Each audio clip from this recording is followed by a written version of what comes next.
Сәлеметсіздер ме? Математика сабағымызды бастаймыз. Бүгін бізде жаңа тақырып жыл мезгілдері, айлар, апта күндерінің реті туралы білетін боламыз. Бір жылда 4 жыл мезгілі болады. Олар қыс, көктем, жаз, күз. Әр мезгілдің өзіне тән ерекшеліктері бар. Қыста күн суытады, қар жауады, балалар шана теуіп, аққала жасайды.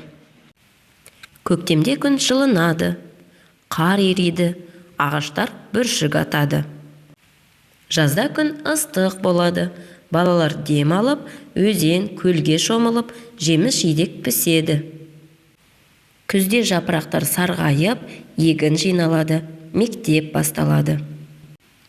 Әр жыл мезгілінде 3 айдан бар. Қыс айлары желтоқсан, қаңтар, ақпан. Көктем айлары наурыз, сәуір, мамыр. Жаз айлары маусым, шілде, тамыз. Күз айлары қыркүйек, қазан, қараша. Айлар ретімен ауысып отырады. Бір ай біткен соң келесі ай келеді. Бір аптада 7 күн бар. Олар дүйсенбі, сейсенбі, сәрсенбі, бейсенбі, жұма, сенбі, жексенбі. Апта күндері де ретімен қайталанып отырады. Жексенбіден кейін қайтадан дүйсенбі басталады. Уақыттың осылай ретпен ауысуы адамдарға күн тәртібін сақтауға көмектеседі. Біз қай күні оқитынымызды, қай күні демалатынымызды білеміз. Қай айда қандай мереке болатынын алдын ала жоспарлай аламыз. Сондықтан жыл мезгілдерін, айларды және апта күндерін ретімен білу өте маңызды. Оқулығымыздың 42-ші бетін ашып, бірінші суретке назар аударайық. Суретте қай мезгілде қандай мерекелер болады екен, атап көре ғой. Дұрыс айтасың. 16 желтоқсан Қазақстан Республикасының тәуелсіздік күні. Ол қыс мезгілінде. Көктем мезгілінде 22 наурыз мейрамы атап өтіледі. Бұл ұлыстың ұлы күні әз наурыз деп аталады. Ал 1 маусым халықаралық балаларды қорғау күні екенін білесің бе? Ол жаз мезгілінің алғашқы күнінде атап өтіледі. 1 қыркүйек білім күні. Күз мезгілінде балалар мектепке барады екен. Есепте әр пингвин қай балықты жейді екен?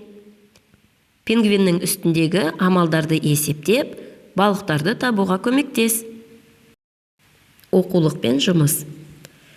Оқулығымыздың 43-ші бетіндегі 3-ші тапсырмаға назар аудар. 1-ші тапсырмада апта күндерін тура және кері ретпен атап көр. Келесі тапсырма берілген есепті шығарып көрейік. Балалар дүйсенбі күні 5 жемсауыт, ал сейсенбі күні 3 жемсауыт ілді. Балалар 2 күнде барлығы неше жемсауыт ілді?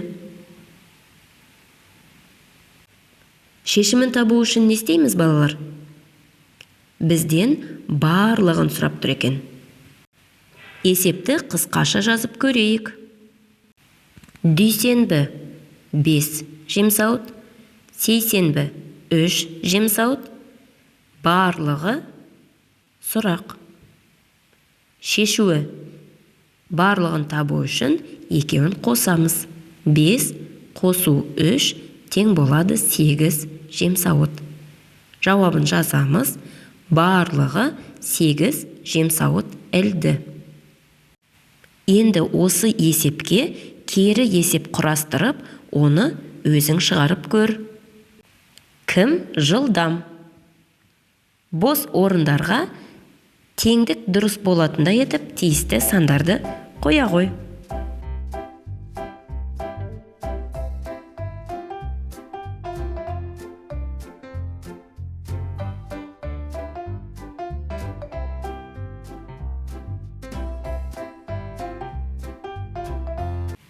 Тамаша.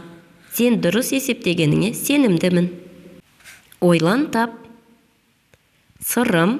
Дүйсенбі күнгі жаттығуда сәрсенбіге қарағанда алысырақ.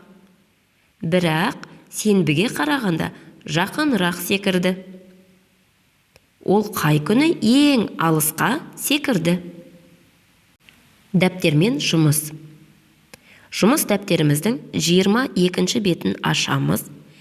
Бірінші тапсырмада қаңтар жылдың 1-ші айы. Реті бойынша нөмірлеп жаз деп тұр. Барлық айды қаңтардан бастап рет-ретімен белгілеп шығамыз. Екінші тапсырмада апта күндерін ретімен қосып шығамыз.